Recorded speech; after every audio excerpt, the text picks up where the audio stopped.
Hey you guys, welcome to my channel. I am actually in my new office, my very first office. I've worked so hard for this, so I'm super excited, but don't mind the echo. I'm still trying to put things up on the wall and get curtains. I'm just not an interior designer, so bear with me while I'm trying to get through this process. I'm just gonna have to make do, right, for now. So I wanna get into a couple of things during this video, and I wanted to just basically have a chat with you guys because I don't think mental illness and all that stuff and narcissistic abuse and learning about all of these things has to be confusing or complicated, and I try to make it as simple as possible because I want to help as many people as I possibly can, because this is stuff that we didn't learn growing up that we needed to know. And now, no matter what age you are, you're coming to these realizations that, oh my God, this relationship is toxic. Oh my God, I'm unhealthy. Oh my God, I'm codependent. Oh my God, this is what I'm going through. Oh my God, I'm struggling with anxiety. Oh my God, I'm,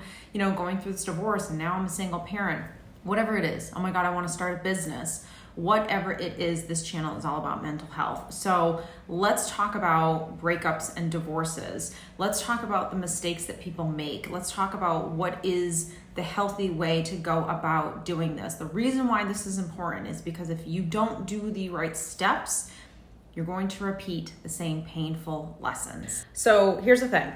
Rumination and obsessively thinking is probably one of the biggest things that anyone will struggle with when they're going through a divorce or a breakup. Why is that? Because we like to just live in the fantasy that what was going to be absolutely amazing. And the truth is that it wasn't amazing. If it was amazing, then you would still be in the relationship. Now, even if you thought the relationship was perfect, it was going so good and you were so happy, this is the problem. The problem ends up being is that the standard that you had that relationship on, that you were measuring it, was extremely low. And that's why you thought the relationship was so amazing and the other person probably didn't. So when we start ruminating, we're basically projecting what we wanted to happen on someone who is literally not capable of being that person. And that's something that you have to really take a hard look at yourself and realize oh my God, I'm actually creating this fantasy of what was supposed to be. Now, here's the thing, and this is where people struggle. There's the logical side of your brain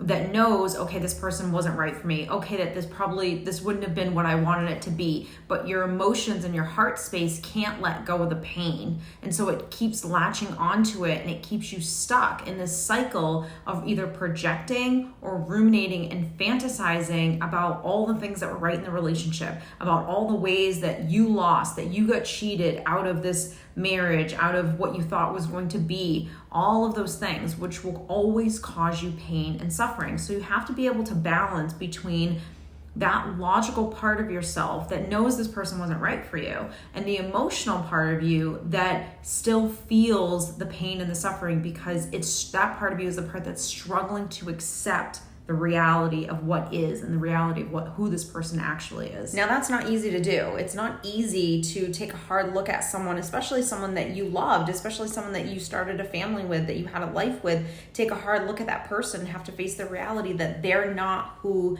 you either wanted them to be. They're not capable of being that person. Quite frankly, they just don't want to be that person at the end of the day. And having to face that life is changing and that things are moving around, that's really also where people will kind of struggle. And so there's no pill, there's no cure-all that you can take or do that will help you just move through heartbreak, that will help you move through this process.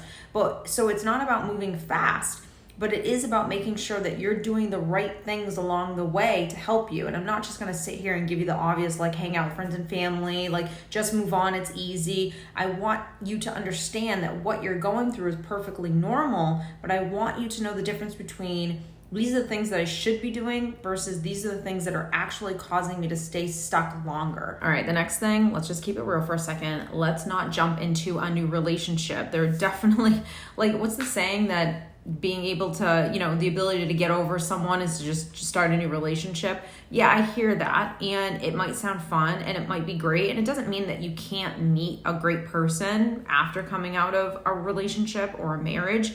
I don't think that's necessarily the case. I don't think there's a timeline. I don't think, okay, you need to be single for 2 years. No, everyone needs to do their thing in their own time. For me personally, I've always been a person that needs a break after a relationship. I need a hot minute to kind of decompress, get myself back together, get back to me, get into a routine of life. But I've always been that girl. And then there are other men or women that like, they just jump from one to the next. And it doesn't necessarily mean that that's a bad thing. Where it becomes a bad thing is when you're not learning the lesson that you needed to learn from that previous relationship. And that's where you're just gonna keep repeating the same cycles over and over again. You jumping into a new relationship is really just a distraction from the pain that you're feeling, from the pain of not wanting to rebuild, from the pain of having to kind of like start over and have like a clean slate, and like, what do I do with this clean slate? And I don't want to be alone on a Tuesday. I mean, no one does initially, because you're going through the separation and you're detaching, and detaching is painful. It's not something that is easy to do, but it is something that's required so you can learn how to be alone. Why is this so important? People say this all the time. Why do I have to be alone? Like, why is that so important? You will always rely on friends and family. You will always rely on your partner for certain things, 100%. But you are supposed to learn how to be a whole person and understand what that means, and understand really the benefit of it. The benefit of it is that when you're whole, you don't come from lack. You don't come from fear. When you're whole, you can do majority of the work on your own. You can validate yourself. You can soothe yourself. You can love yourself. You can forgive yourself. You can give yourself everything that you unconsciously, unknowingly are looking for people to give you. So maybe you're not going out into the world saying, I'm seeking validation, and so let me find a partner. That may not be your thing. But the underlining message way deep in the back, which is basically all of your wounds, that's the part of you that's actually picking your partner. That's the part of you that doesn't feel good enough, that does have a fear of abandonment, that is nervous, that is scared, that does come from lack, that does have insecurities. So when you understand, that's why healing is so important. That's why understanding what are your wounds, what are your triggers, where are your traumas, that stuff is essential. If you don't know that, you don't realize you're going through life and through this world just living life based on these wounds. So you pick a job based on fear. You pick a partner based on lack. You pick an outfit based on your insecurities. So if you're not whole and you just jump into a relationship, not only are you just taking the same baggage and the same problems into the next one, even though it might look a little different because this new person is always going to be different than your ex, right? No two people are alike. But what you want to do is look at your relationship, and no matter who caused the demise of the relationship, it always takes two to tango, we know that. But if someone just up and left you, cheated on you, had an affair and left you, okay, well, you didn't end that relationship, and nothing that you did warranted that behavior. But I think we all need to be able to self-reflect and say, let me look at myself in that relationship, and in what way do I need to grow? In what way do I need to get better? In what way do I not like the way that I did that? There's always going to be things. So if you can take that 10%, 20%, 30% and learn about you and heal you and work on you, you're going to become a different person into this next relationship, which means you will attract a different partner. That's the end goal. We're trying to be as healthy as we possibly can and attract better jobs and relationships and friendships and romantic partners. All right, let's just keep it real for a second. If you are going through a breakup or a divorce and you have experienced this person or your ex cheating, leaving, lying, betraying, whatever, something that they did that hurt you extremely, then there's a part of you that wants revenge. There's a part of you that wants the acknowledgement. There's a part of you that wants the I'm sorry. So when you don't get that, you will stay stuck in a hamster wheel. So sitting around and waiting for the I'm sorry, sitting around and just hoping that this person is going to acknowledge everything that they did wrong, learning how to let go, learning how to forgive. When you want the apology, you're going to stay stuck, because 99% of the time, the person doesn't care what they did and how they hurt you. And that sucks. That's a tough pill to swallow. No one wants to have to face that reality, especially the person that's been hurt. But the truth is that most people don't care, because if they care, they probably wouldn't have done what they did in the first place. But secondly, in order for someone to apologize, in order for someone to acknowledge, they have to sit in it. They have to sit in what they did. And most people can't or don't want to sit in it because of how it makes them feel.